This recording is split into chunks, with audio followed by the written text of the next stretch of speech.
This presentation is about the first 16 chapters of Nathaniel Hawthorne's novel, The Scarlet Letter.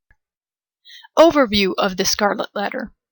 The Custom House, or Introduction to The Scarlet Letter, is a long fictional preamble about how the novel supposedly came to be written, and is told by the narrator, a custom house surveyor in Salem, Massachusetts. He says in the attic of a custom house he discovered a red gold-embroidered cloth A, and the notes a past surveyor had written down that tell the story of the Scarlet Letter, or the events that occurred in the colony in 17th century Puritan Boston. The novel is about the protagonist, Hester Prynne, who is punished by the village elders for committing adultery and giving birth to her illegitimate daughter, Pearl. Her punishment is to wear a scarlet cloth letter A for adultery on her breast for the remainder of her life. Her husband, Roger Chillingworth, is a scholar who is much older than she and is thought to have been lost at sea. Hester refuses to tell who the father of the baby is, but the reader knows it is the popular town minister, Arthur Dimmesdale, who does not publicly admit to his part in the illicit affair, allowing Hester to suffer public judgment alone for their sins. Chillingworth poses as a doctor who cares for Dimmesdale, but his true motive is revenge. He aids in the physical, emotional, and spiritual deterioration of Dimmesdale, who slowly withers away from the guilt he feels for not taking responsibility for his daughter and allowing Hester to suffer alone for the effects of their affair. Significance of the main characters. Hester Prynne. Hester Prynne is the protagonist in the novel. She is passionate, beautiful, and full of life. She marries the much older Roger Chillingworth, who leaves her alone for a very long time. She is sinful but repents, as she commits adultery, but unlike Arthur Dimmesdale, takes full responsibility for her part in the sin, standing on the scaffolding in the center of town in broad daylight for everyone to see and ridicule her for her actions, and yet never tells anyone who the father of her child is. She is honest, compassionate, selfless, helps the poor, and changes from the beginning of being proud and humble. She is treated as an outcast by society, being forced to live on the outskirts of town between wilderness and society, and supports herself and her daughter from hard work and her skill, being a very talented embroiderer. Her name rhymes with sin, showing what the town, at least throughout most of the novel, associates her with.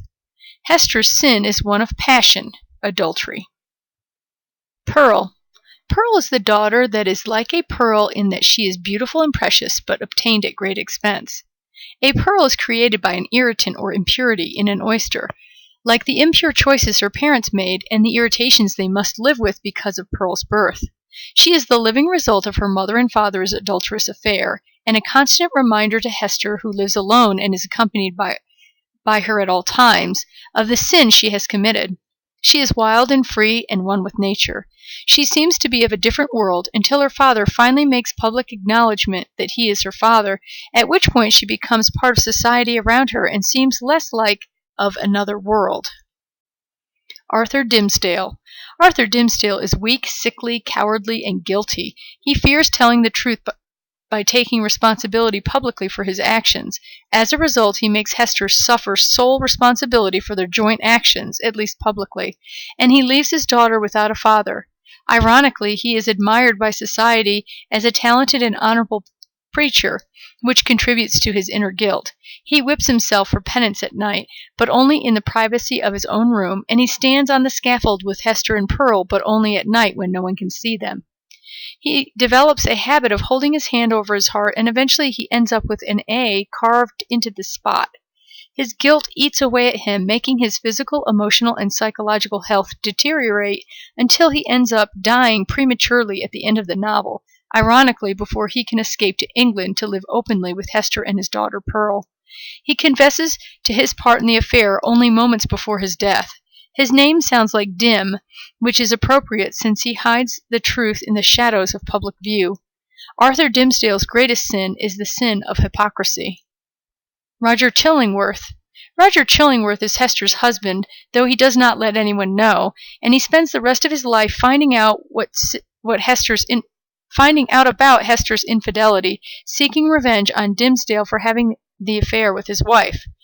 He poses as a doctor and accompanies Dimmesdale, but has no intention to care for him, but rather to torture him with guilt. He dabbles in witchcraft and is a bitter, revengeful old man who is dishonest, secretive, corrupt, and evil. He is physically deformed, symbolic of his deformed morality. Hester ends up hating him. His name is significant because it sounds like chill, and he is a cold and unloving person who doesn't care about anything other than revenge.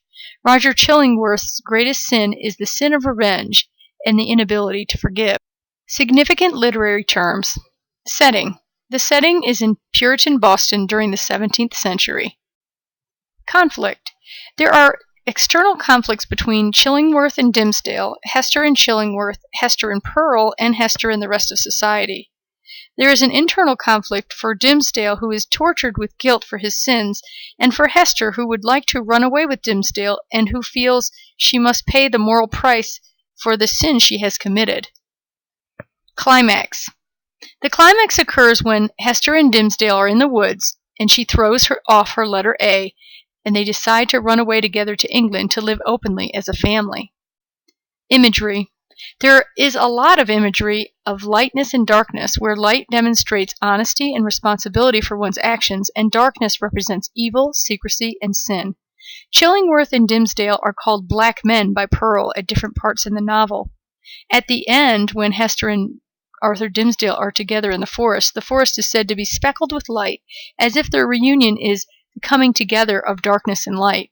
Also, Dimmesdale only confesses on the scaffold at night, in the dark, whereas Hester takes responsibility on the scaffold in full daylight. Irony. The novel is filled with irony. It is ironic that the townspeople think Hester is sinful and yet respect and believe Dimmesdale is a holy, good preacher. It is ironic that the townspeople try to humiliate Hester by forcing her to wear the letter A on her breast, but it becomes a symbol of honor and respect by the end of the novel. It is also ironic that Hester is condemned by society as a sinner, but ends up being one of the most moral Christians in the entire story. Themes.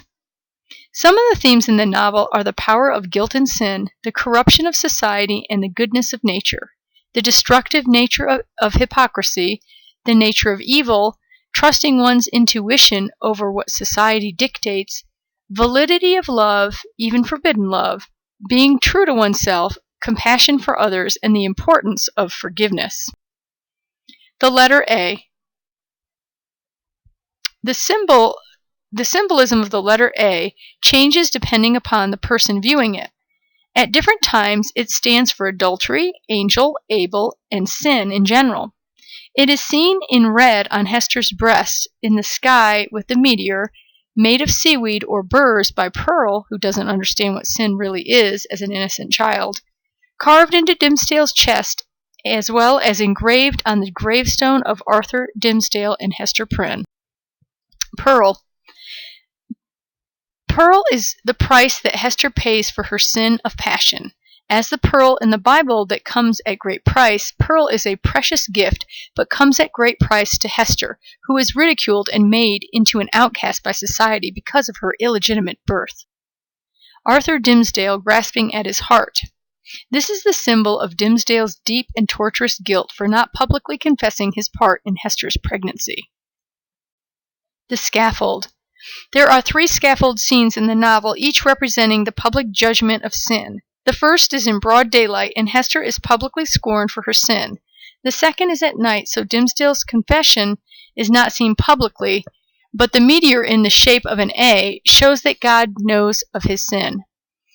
And the last is in the daylight again, on election day, where Dimmesdale finally confesses publicly, freeing himself of guilt and killing Chillingworth's ability to torture him out of revenge. The last scene also makes Pearl human by allowing her a legitimate father in the eyes of the public. The forest.